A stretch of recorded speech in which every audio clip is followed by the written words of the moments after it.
På dansk og andre sprog har man gerne to forskellige traditioner for bibeloversættelse. Man har den traditionelle ordrette, som var eneherskende op til ca. 1950 i hele verden.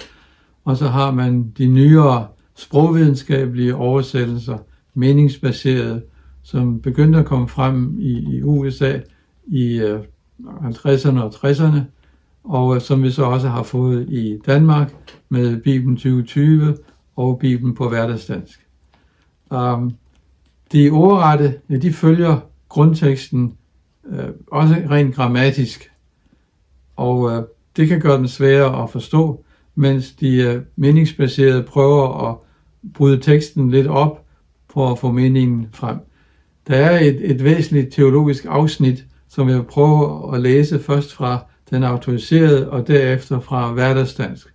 Så kan I prøve at fornemme forskellen. Så nu læser jeg fra Romerbrevet kapitel 3, vers 21 til 26.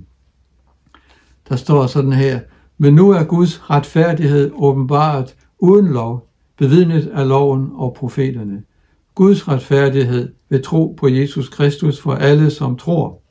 Der er ingen forskel, for alle har syndet og mistet herligheden fra Gud, og ufortjent gøres de retfærdige af hans nåde ved forløsningen i Kristus Jesus.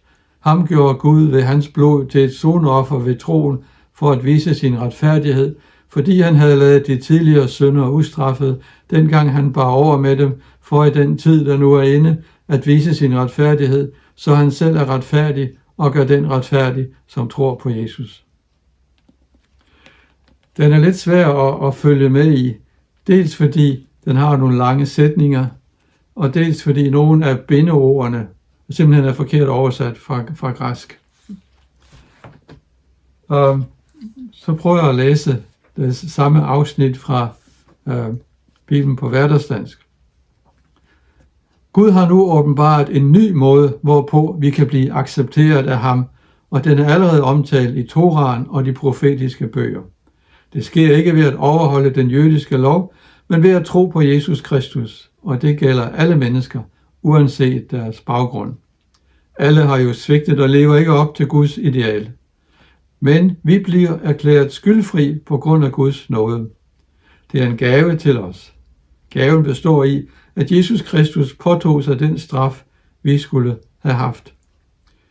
Gud sendte Kristus for, at han ved sin død skulle tage straffen for alle menneskers synder. Før Kristus døde, var Gud på grund af sin barmhjertighed villig til at udskyde straffen for de synder, som blev begået i fortiden. Nu, da Kristus er kommet, bliver alle, som tror på ham, erklæret skyldfri på trods af deres synd. Det er ikke i strid med Guds retfærdighed at gøre sådan, for Kristus har taget straffen for alle menneskers oprør og synd.